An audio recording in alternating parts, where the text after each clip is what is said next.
Good afternoon, everyone. Happy Friday, and welcome to the first ever Mercedes-Benz Concours to Zoom. I'm Rob Moran, Communications Director at Amg Gt C, and it's great to be here with you today.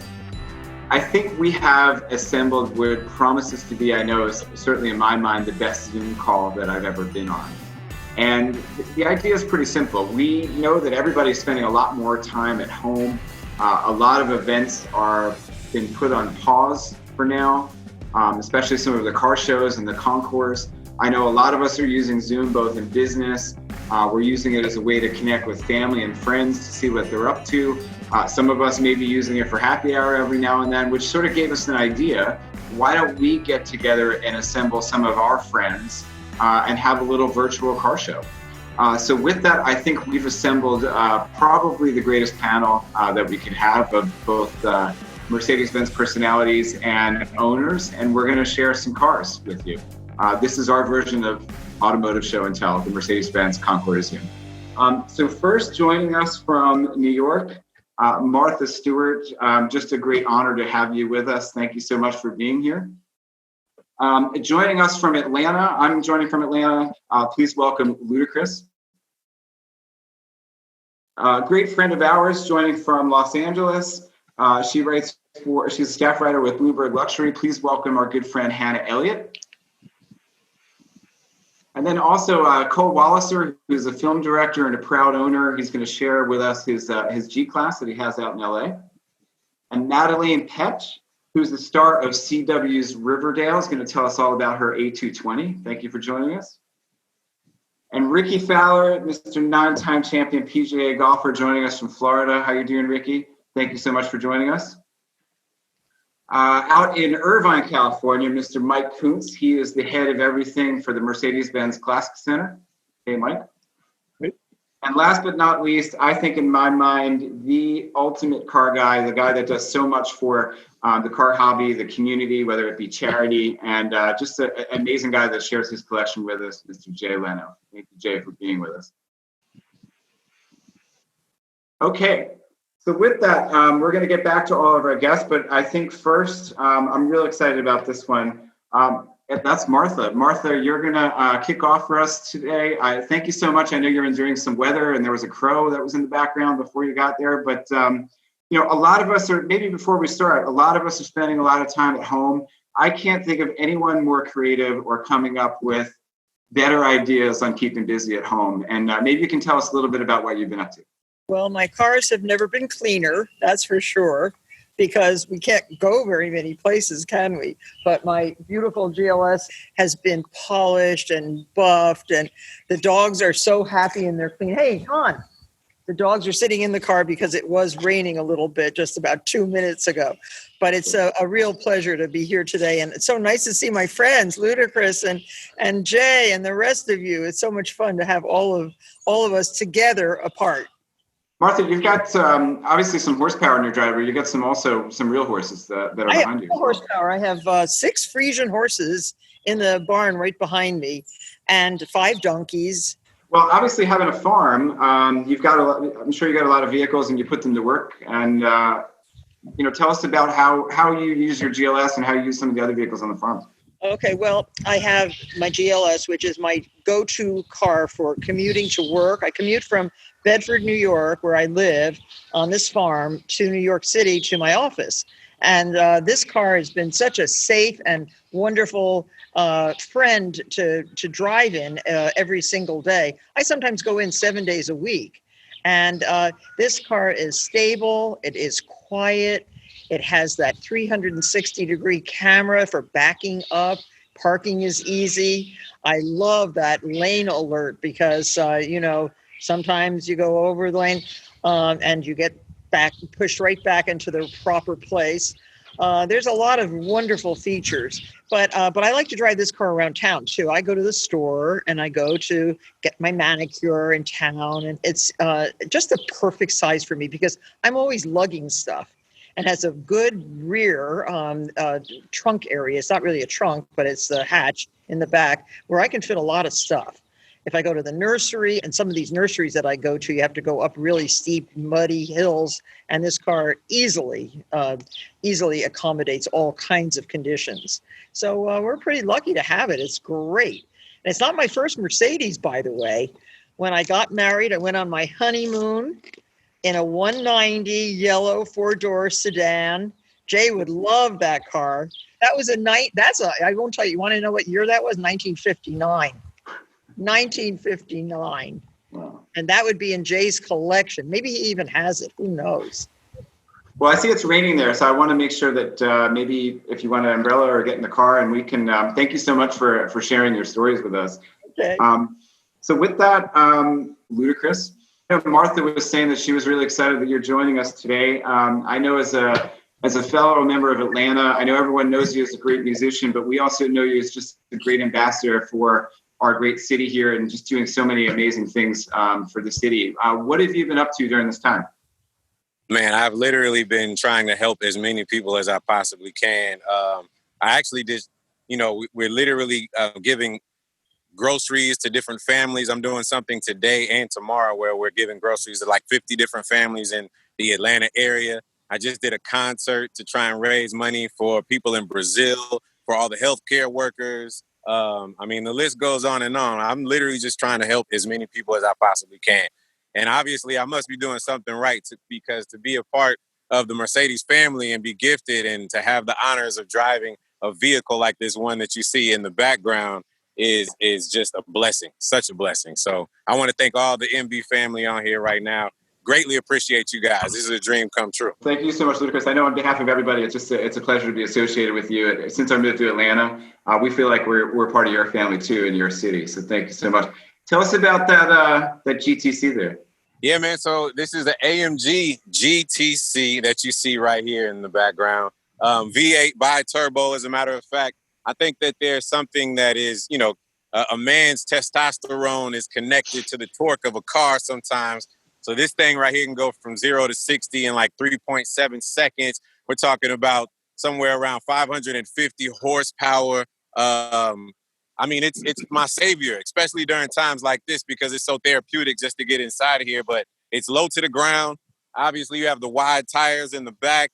Let me show you some of the interior because, of course, it's really clean and really slick. But it has the box seats in here, as you can see, extremely clean with the white and the black coordination. So there's a little bit of everything. I could go on and on about this vehicle, but it's definitely my favorite because I am the true Fast and Furious when it comes to being Fast and Furious. I know people see the movies a lot and you wonder, behind the scenes and in real life, who's the real Fast and Furious? I am, and that is why I'm on this call and blessed to be a part of this family.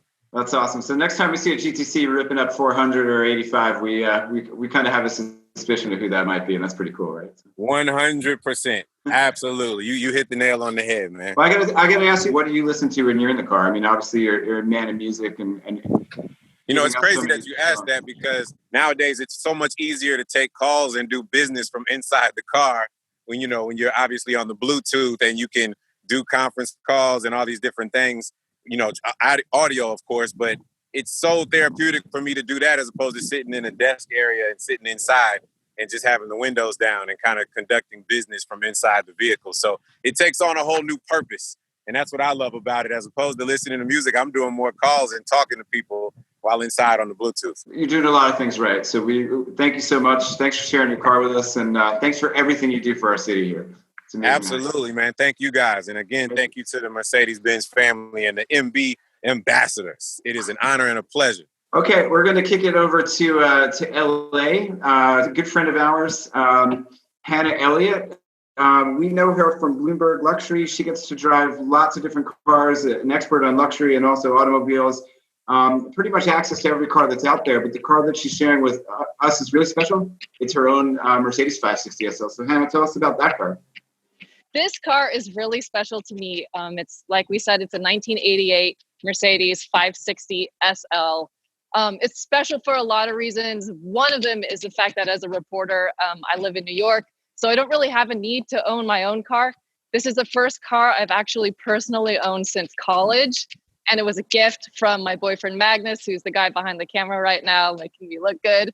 So it has a lot of sentimental value, just because it was a birthday gift from him. But the thing that I really like about this car is the fact that it has so much style. You can arrive anywhere in the world, a fancy restaurant, a coffee shop, a hotel, a lounge, a club, and you will always look cool pulling up in this car. It's almost a 40-year-old car, but it just has a real sense of style and class, and I really love that. The other thing that I love about this car is it's actually directly related to the famous 300 SL Gullwings, the cars with the doors that open like this, from the 1950s. This is also an SL. Obviously, it's not nearly as expensive or fast or powerful, but it has the same bones and the same genes and the same DNA as those iconic cars. And I actually have a great memory of driving one of the 300 SL Gullwings on the Mille Miglia at this crazy 1,000-mile race in Italy. But the other thing about this car, and maybe you can join me to see the interior, is that it's like I said, it's nearly a 40-year-old car, but it's pretty affordable. It's, $10,000 to $20,000, and you get a whole lot for the money. It's so reliable. It's a V8 engine, 5.6 liter. It's an automatic transmission. It's super simple. It's super minimal. The seats, of course, have been restuffed, but it's just easy, and it drives so smooth. And obviously, people that we know you close, you're pretty tall, so obviously some good leg room in that car too, right? So. Yeah, that is another great factor. I'm very tall, and I have no problem with the legroom. I wear a lot of hats. I have no problem with the headroom, and yet inside too, it's close enough. You feel like you're with whoever you're driving with. I just love it. It's a great daily driver. It makes everyone happy when you see it. I love vintage cars. They have so much personality and character, so it's super special to me. Well, good luck with it, and thanks so much for sharing with it, Hannah. Thanks for being with us. Thanks, Rob. Okay, we're also just keeping on the LA theme. We're going to go to Cole Walliser, who's a director. He's a proud owner of a G300 D. And Cole, it's clear that you didn't do the homemade haircut that I did. I mean, you're not sort of going through that whole thing. So looks amazing. Tell us about your car. Hey, so thank you. So this is my 1991 two-door G-Wagon. G-Wagons are pretty rare in the U.S. They only became available in 2001, 2002. So this one was built 10 years before that, and it's a two-door, which were not ever sold in the U.S. So I had to import it from Germany, actually. So I found a single owner out there, shipped it over, and I've had it for a couple of years, and I've been kind of modifying it. I wanted an adventure mobile out here in Los Angeles that I can go surfing with, camping with, and I did a lot of research, and the consensus was that the G-Class is by far the best off-road adventure mobile there is. So I picked it up a couple years ago, and I've been super happy with it. So let's have a little walk around, actually, show you the whole vehicle. So I've done a lot of work. When I got this truck, it was bone stock. So I put on the bull bar, I lifted it up 2 inches, I put on new tires, obviously the roof rack and the lights and everything. I got my little surf license plate up there. But it's just been an absolute pleasure. It's actually my daily driver now. It's a 6-cylinder diesel engine, and it's a stick shift, so let's take you inside. And it was super clean. This was by far the cleanest version of this truck I've ever seen. I got the wood interior. We got the 3 diff locks there. We have the stick shift and then the low-high shifter to go 4-wheel or 2-wheel drive. So tons of headroom, even though I'm not that tall, but if I ever, my hair can get a little big in a bun, so I got enough space up there for that. But it's just an absolute pleasure to drive. Same thing with Hannah's car. I might not get there first, but definitely going to arrive in style. And it's just a super capable, fun vehicle that I love driving every single day.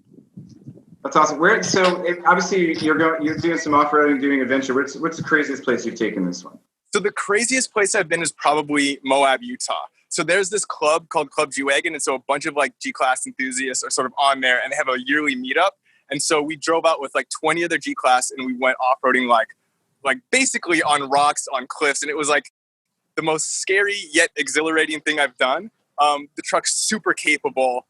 It's I'm driving a 25-year-old truck with these new tricked out Jeeps and other things. And this thing is just going perfectly along it. So it's super capable. And that was the best experience I've had.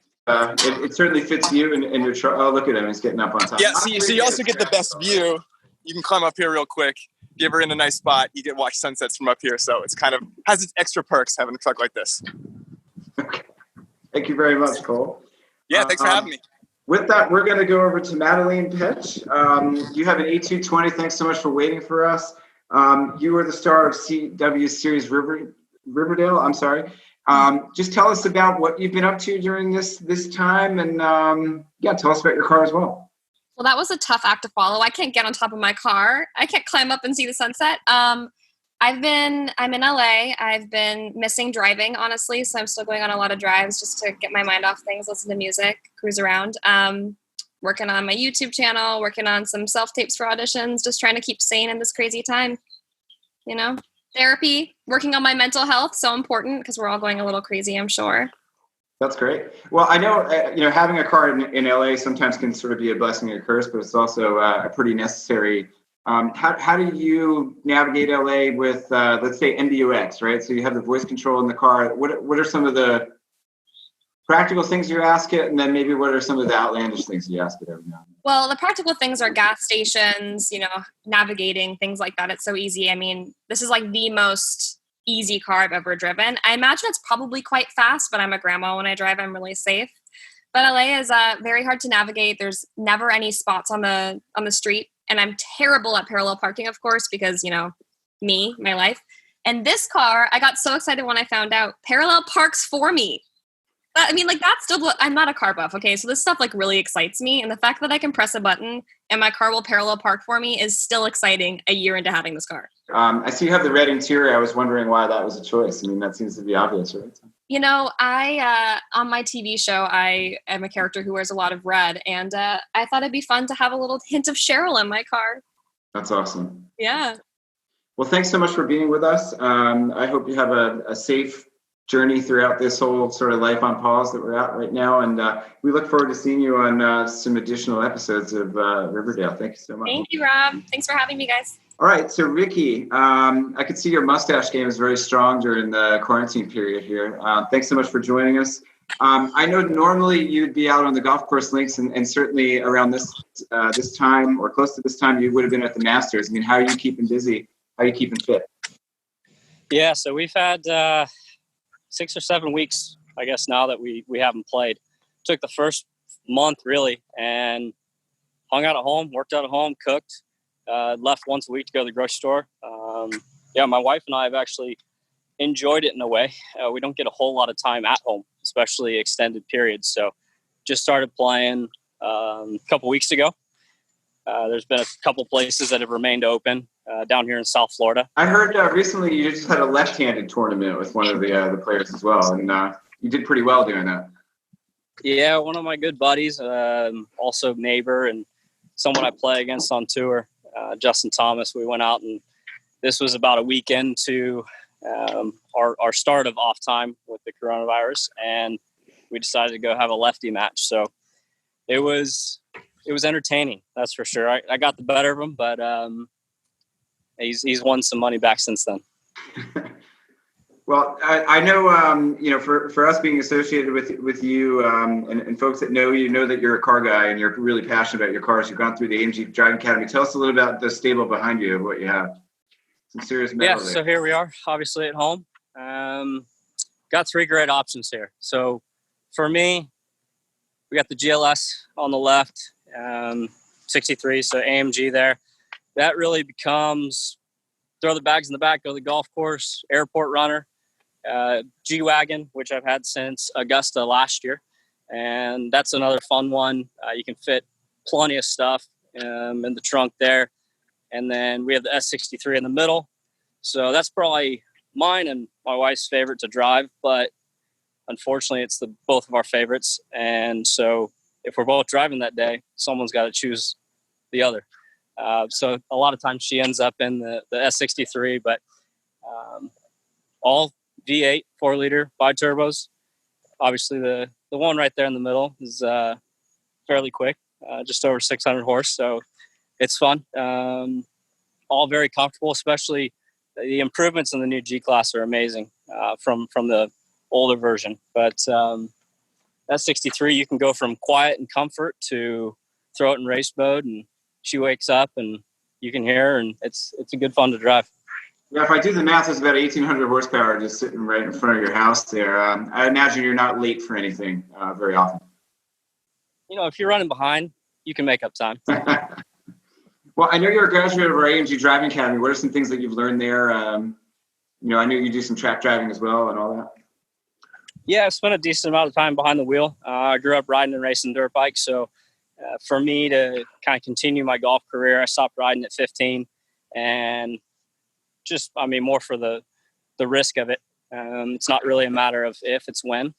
Cars are significantly safer, especially when you're in a Mercedes. So for me to get behind the wheel and to be able to get that adrenaline pumping like it used to be on a dirt bike, it was something I definitely needed. So to be able to get on the track, throw the car sideways, just go into corners hard, get on the brakes. It's been a great time. So whenever I get out on the track, it's a good way to let loose.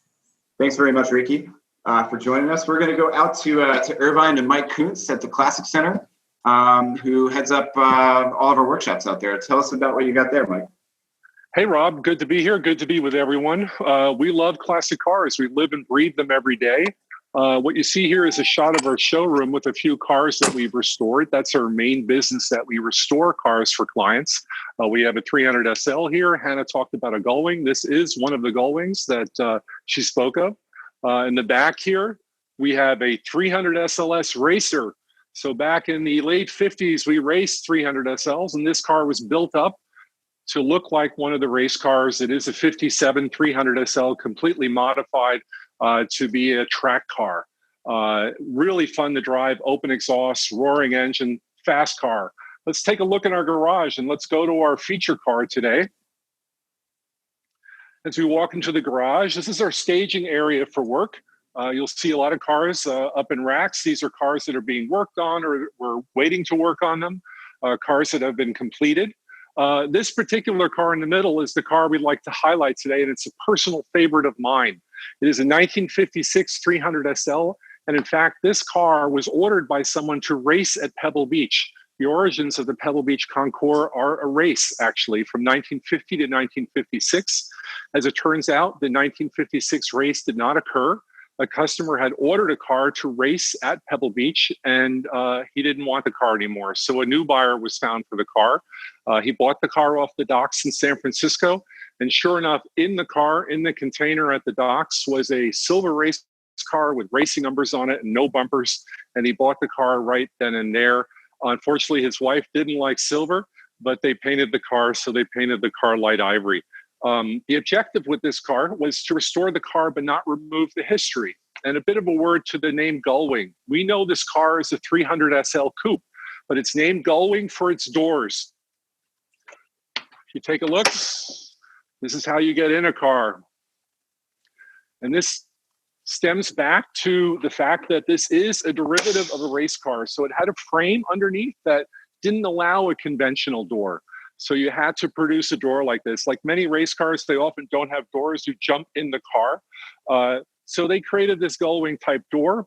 If we take a look on the interior of the car, the cool thing about this car is that this is completely original. There you see the silver paint on the dash. The leather is like an old leather jacket. It's absolutely perfect.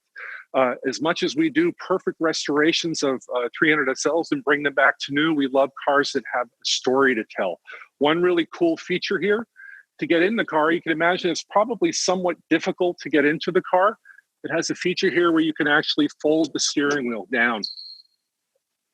So you can slide into the car and then you basically put the steering wheel back up and you're ready to go. Another feature of the car, this is a Rudge wheel car.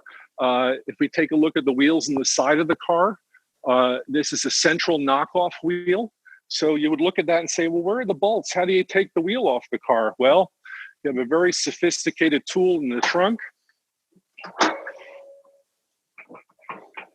And we like to call it a hammer. Now you can imagine, you're asking me to take the wheel off with a hammer. Yes, that's how you take the wheel off. So this is a brass hammer. And because it's brass, you can actually hit the hub of the wheel as strong as you like, and it will not damage the hub one bit because brass is softer and it will damage and deform the hammer itself. So a cool artifact from the car, original to the car, lovely to still have. and very valuable too. A Rudge wheel car adds about $100,000 to the value of a Gullwing. A car like this is well in excess of $1 million in value. We take a look under the hood. Here we see a completely mechanically restored car. So this car, we took this car completely apart and we mechanically restored it. The customer said, don't paint anything. Keep it exactly the way it was. I don't want to erase the history of the car one bit. And that's what we did. So this is a favorite of mine, this car. You have to think back in the day, extremely capable car. This is a 1956 car. This car could go 160 miles an hour. To this day, a fully restored car, fully safe, a big fan favorite for rallies. People often take these cars on events because they're dead reliable, they're safe, they're stable at speed, and they're just a good car to drive. And to Hannah's point, I know, Hannah, you had driven one on the Mille Miglia, and I'm sure you can attest to that. And I wanted to also kind of mention Jay. Jay, you have a 300 SL that does have a racing history, but was restored much in the same way to not remove any of the history of the car and keep it as it was. Let's go to Jay. Hi, everybody. How you doing? Welcome to my garage. This is kind of the Mercedes section. When I was a kid, I worked for Mercedes-Benz when I was in college, which was a thrill. This was my all-time favorite Mercedes. When I was a kid and I worked at Mercedes-Benz, I did what they call new car prep. I would put the license plates on and get the car ready for the customer. And this was the most desirable. It had the 6.3-liter V8. It was a factory hot rod. It had the engine out of that big car over there, the 600, and they put it in the small sedan, and they made the world's fastest four-door sedan. And it's still pretty quick today. 6.3-liter, 250 horsepower, tremendous amount of torque. That's a 3.5 coupe. I love those because those are the last of the hand-built Mercedes in the sense that there's a lot of handwork involved. The car I'm featuring today, this is a Benz Mercedes because it actually predates Mercedes-Benz. Mercedes-Benz did not incorporate as a company until 1924. And Benz was selling cars. It's an interesting story. And there was a salesman in France named Emil Jelinek. And he said to Mercedes, you know, German cars aren't very popular here in France. I'll sell a lot of your Benzes because they're great cars, but can I name them after my daughter? And his daughter's name was Mercedes. And he was such a good salesman, he sold every single car they got. So this has a chassis from a 1909 Mercedes-Benz chassis. It has an engine, 18.8-liter engine out of a World War I German fighter plane. The fighter plane was shot down over England in World War I.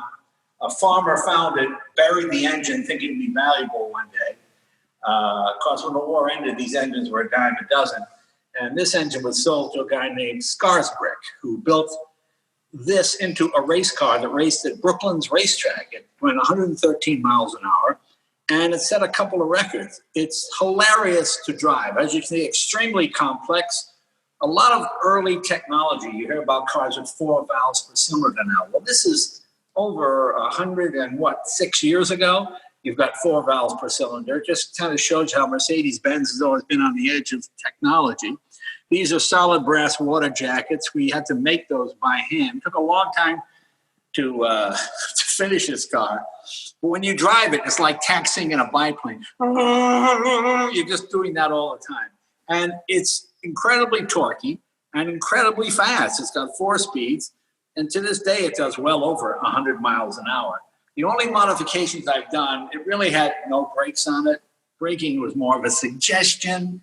You could retard progress, but you couldn't actually stop. So I added disc brakes inside these hidden drums. I can always go back to the way it was original. I still have the original axle. But so I can drive it on the street, we added these disc brakes, which, of course, improves safety tremendously. But it's a lot of fun to drive. You see, the gear shift is outside the vehicle. It has chain drive. There's no differential. See the big chains? Look at big chains on the rear wheels. That's safe. Yeah, really safe. I like to call this car Marley's Ghost, from Dickens' A Christmas Carol. Remember Marley would shake the chains, whoa, make all sorts of noise. Well, they do. They just go down the street and you hear, just hear the chain. And it's just a very unique driving experience. so many cars kind of drive similar these days because of safety regulations and whatnot. But back in the day, there were obviously no safety regulations. In fact, they used to tell you in this car, don't put your hand down outside the car when you're driving because you get caught in the chain. You know, that's pretty much the end of your fingers. One of my favorite Mercedes also is this here. This is the Mercedes 600.